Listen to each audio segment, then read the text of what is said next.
Have you ever seen an outfit online and thought, wow, I need this? You buy it, try it on. And somehow, it just doesn't look the same. The color feels wrong. The proportions look strange. The outfit doesn't flatter you the way it did on the model. And then you might think, maybe this style just doesn't suit me. But here's the thing, the problem usually isn't your body. It's that you haven't figured out which clothes work with your unique features. Finding clothes that suit you isn't about following strict fashion rules or trying to look like someone else. It's about understanding 5 things: your body shape, your body proportions, your face shape, your skin undertone, and most importantly, your personal style. Once you understand these, shopping becomes much easier, and you'll start knowing why an outfit works for you. So in this video we're going through all 5 steps. 1. Understand your body shape. Let's start with something you've probably heard about many times: body shape. You may have heard terms like hourglass, pear, rectangle, inverted triangle, or apple. But before we start, remember this: body shape is not a beauty standard. There is no best body shape. It's simply a way of understanding where your proportions naturally fall, so you can make more intentional styling choices. The most common categories are hourglass, pear, rectangle, inverted triangle, and apple or round. But don't worry if you don't fit perfectly into one category. Real bodies don't always fit neatly into 5 boxes. Think of body shape as a guideline, not a rulebook. An hourglass shape generally has shoulders and hips that are relatively balanced, with a more defined waist. If you want to emphasize that natural balance, fitted or waist-defining clothing can work beautifully. Wrap tops, high-rise bottoms, fitted dresses, and belted outfits can highlight the waist. But you don't have to emphasize your waist. Oversized clothing can work too. The key is understanding what silhouette you're creating. Pear shape. Pear-shaped bodies generally have hips that are wider than the shoulders. If you want to create more visual balance, you can add interest around the upper body. For example, structured shoulders, interesting necklines, statement earrings, lighter or brighter tops, and detailed sleeves can draw attention upward. Meanwhile, simple, streamlined bottoms can create a balanced silhouette. Inverted triangle. This is generally the opposite: the shoulders are wider than the hips. If you want to balance the silhouette, you can keep the upper half relatively simple while adding volume or visual interest to the lower half. Wide-leg trousers, A-line skirts, and details around the hips can help create balance. Rectangle. A rectangle shape generally has shoulders, waist, and hips that are relatively similar in width.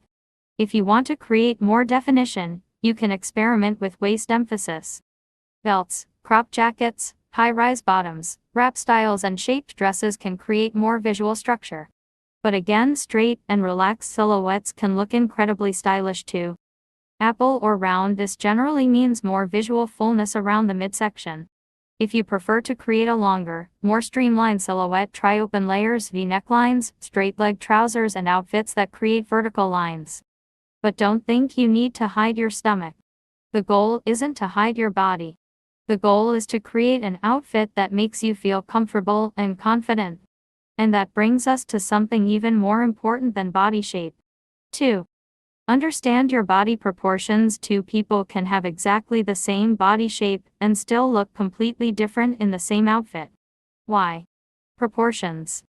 Your proportions describe how different parts of your body relate to each other. For example, you might have a longer torso and shorter-looking legs.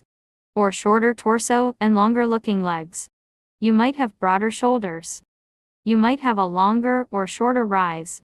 And these details can completely change how an outfit looks. Long torso versus short torso. If you have a longer torso and want your legs to appear longer, high-rise bottoms can visually raise your waistline.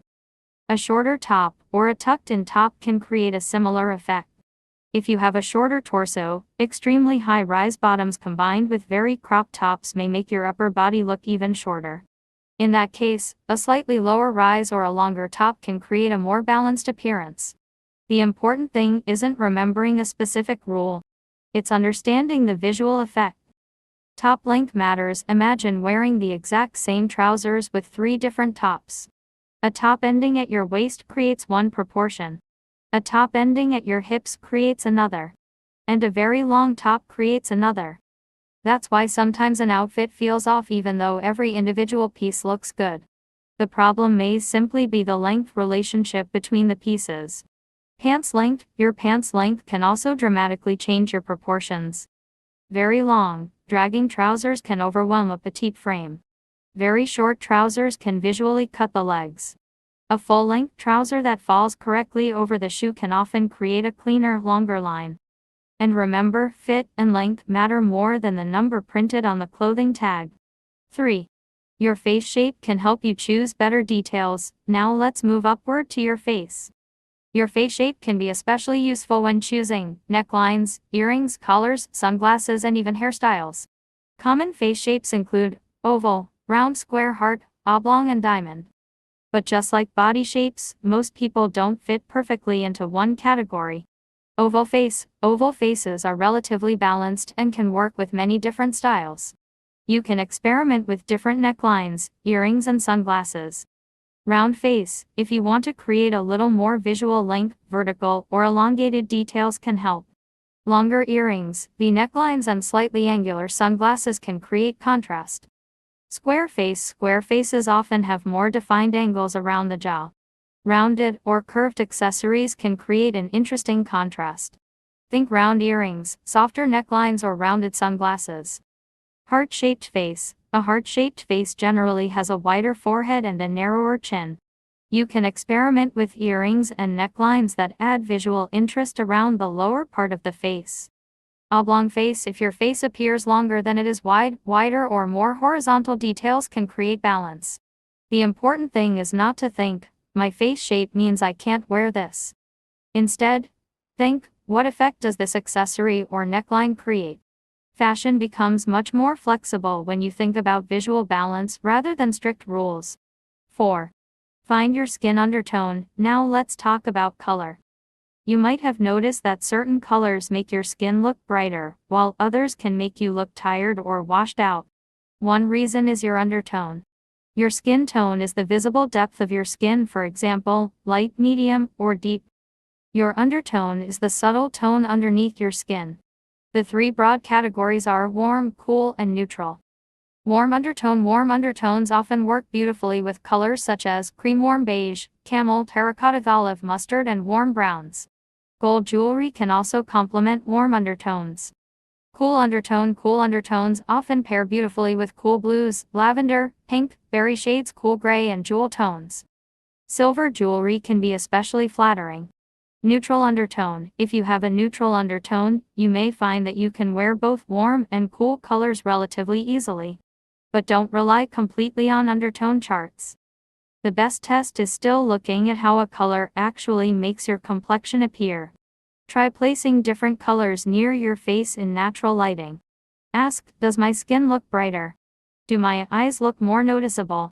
Does my complexion look healthy? Or does the color make me look dull? That's much more useful than blindly following a color chart. 5.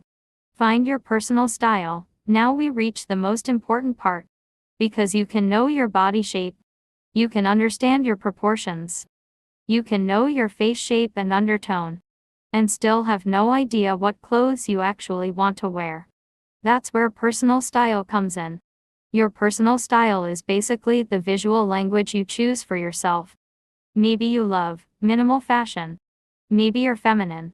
Maybe you prefer classic outfits. Maybe you're into streetwear. Maybe you love casual outfits. Maybe you like elegant, edgy, or sporty looks. And you don't have to choose only one.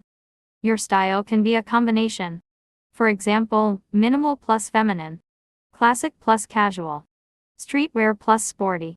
Elegant plus modern. How to find your style? Here's a simple method. First, save around 20 to 30 outfits that you genuinely love. Don't ask yourself, would I look good in this? Just ask, do I love this outfit? Then look for patterns. Are you repeatedly saving neutral colors? Are you attracted to oversized silhouettes? Do you keep choosing dresses? Do you prefer jeans and simple tops? Do you like gold jewelry? Do you prefer clean, minimal outfits? Those repeated patterns are clues to your personal style. And here's an important point: don't build your style around what looks good on someone else. 6. Put everything together. Now let's combine everything. Imagine you find a beautiful outfit online. Before buying it, don't simply ask, "Is this trendy?" Ask these questions. Question 1: does the silhouette work with my proportions? Does the top length work? Does the rise of the pants work? Does the overall outfit create the proportions you want? Question 2: does the fit work? Is it too tight? Too loose? Too long? Does it sit correctly on your shoulders and waist? Question 3: does the color work with your complexion? Does it brighten your face? Or does it make you look dull? Question 4: do the neckline and accessories complement your features? Think about your face shape and the visual effect you want. Question 5: does it actually feel like you? This might be the most important question. Because if you buy an outfit that technically suits you but doesn't match your personality, you'll probably leave it sitting in your wardrobe. 7. Stop following fashion rules blindly. Fashion advice online can sometimes become confusing. You can't wear horizontal stripes. You shouldn't wear oversized clothes. Short girls can't wear long dresses. Curvy girls shouldn't wear baggy clothes. Certain body shapes can't wear certain jeans. These rules are often far too simplistic. Almost any clothing item can work when the fit, proportion, styling, and overall balance are right. Instead of asking, "Am I allowed to wear this?" ask, "How can I style this so it works for me?" That mindset gives you much more freedom. 8. The biggest shopping mistakes. Here are some mistakes to avoid the next time you shop. Mistake 1: buying something just because it's trendy. Trends come and go. Your wardrobe should be built around what you actually enjoy wearing.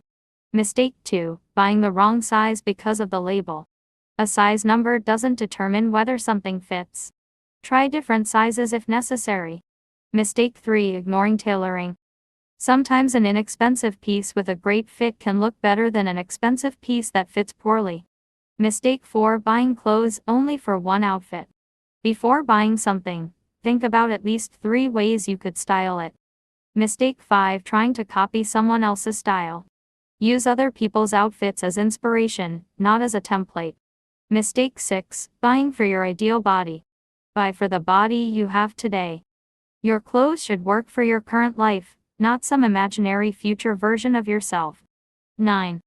Your perfect outfit formula. So if you want a simple formula to remember everything we've discussed, fit plus proportion plus color plus features plus personal style equals a more flattering outfit. Start with the fit. Then look at your proportions. Choose colors that complement your complexion. Use necklines and accessories that work with your features. And finally, make sure the outfit actually feels like you. That's how you stop randomly buying clothes and start building a wardrobe that works together. Finding clothes that suit you isn't about changing your body. It's about understanding it. You don't need a completely new wardrobe.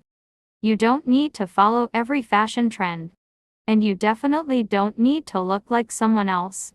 You just need to understand what works for you and why. So the next time you go shopping, don't ask, "Is this fashionable?"